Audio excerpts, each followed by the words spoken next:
Okay, great, perfect, that's great. Now we're gonna add the eggs, right? So we got 2 eggs here. I'll crack one, you crack one. Very simple, very, very simple, okay? Boom. Let me grab one of these. Nice, see, there we go, now we got it, okay. She seems to be adjusting well. How much milk do we have? I mean, her anxieties are still troubling, but Okay, let's do it. Here, take it. I think we're making good progress. Dr. Kessler, please remember your priorities. Perfect. I understand. Now, this is the key to the whole thing. Excellent. Okay, so this is She's so young. That girl could turn your living room into Hiroshima.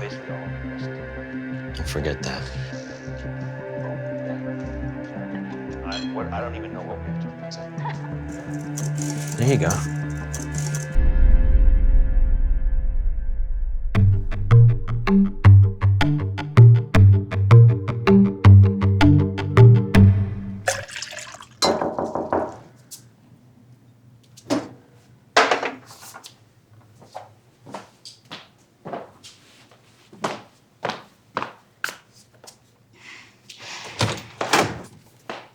Good afternoon, Tamar. Come on in.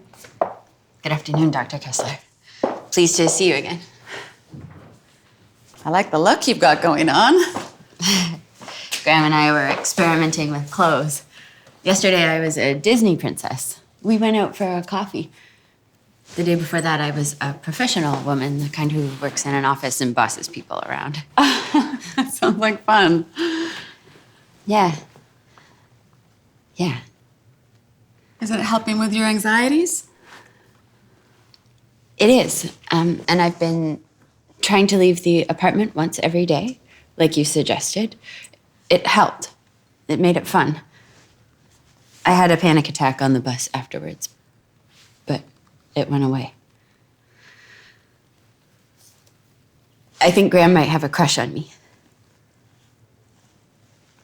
Though he might be gay. I hope not, but it would explain why the center allows him to room with me. And why do you hope Graham isn't gay?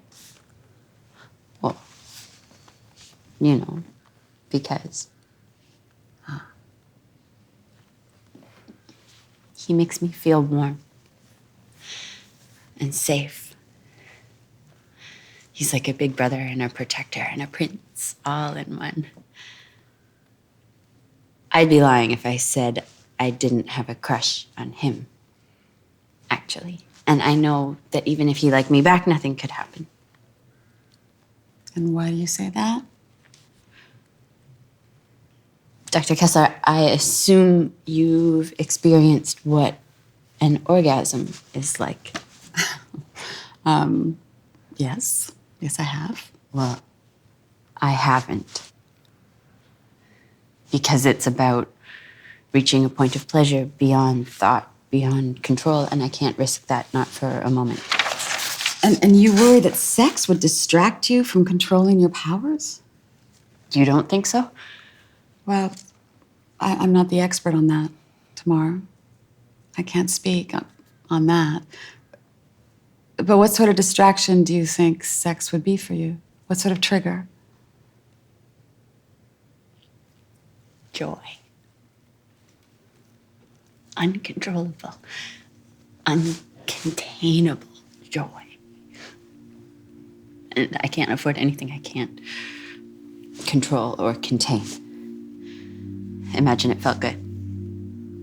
Imagine it felt so good I didn't want it to stop.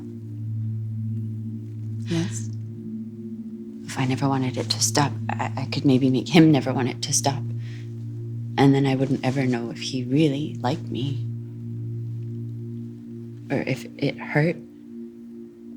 Because it would be my first time, obviously. And I might panic and get so scared that I send him away, and then he'd be gone. Tamar. I am so thankful to be able to talk about this with you, because it is hard.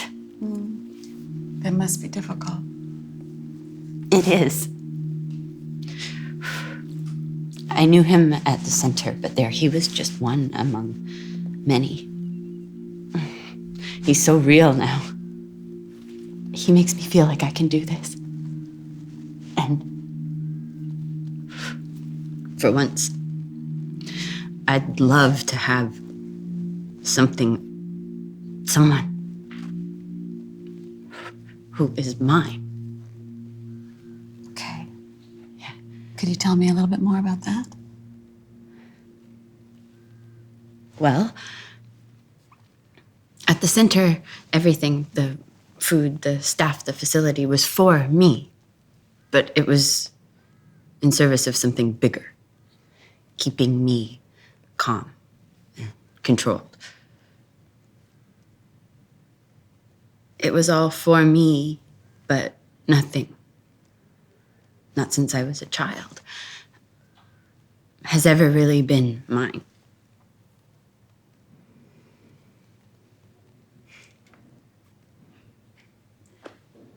My own first love. I was in college. He was charming and handsome. And whenever I thought about him, I just got butterflies. That's it, exactly. First love it's very important. I mean, it changes us. I wouldn't trade mine for the world. But you don't have to act on those butterflies. Why not? Well, every case is different. With Billy and me, it was easy for us just to rush into building a life together without realizing that it takes more than love. It takes partnership and commitment. And in some cases, well, for example, teachers and students, or doctors and patients. In ethics, they call it an uneven power dynamic, when one person has more power over the other, or one person is dependent upon the other. And in such cases, romance can be very dangerous. Do you understand? I do. But Dr. Kessler, my panic attack on the bus stopped because Graham held my hand. I don't think he meant it like that, but what if this is a good thing? Tamar, Graham knows that it would be inappropriate, that it would hurt you. I mean, he has to know that. And so hold on to those butterflies. By all means, hold on to them. But you and Graham can't be any more than what you already are to each other. And if he encourages anything else, then he is not the type of man who deserves you. Here, I'm going to give you my private number. You can call me anytime you need.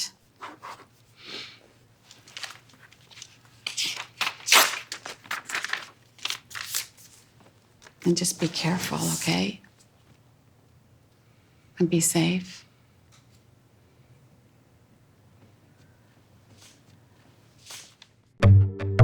See that subscribe button? Click it.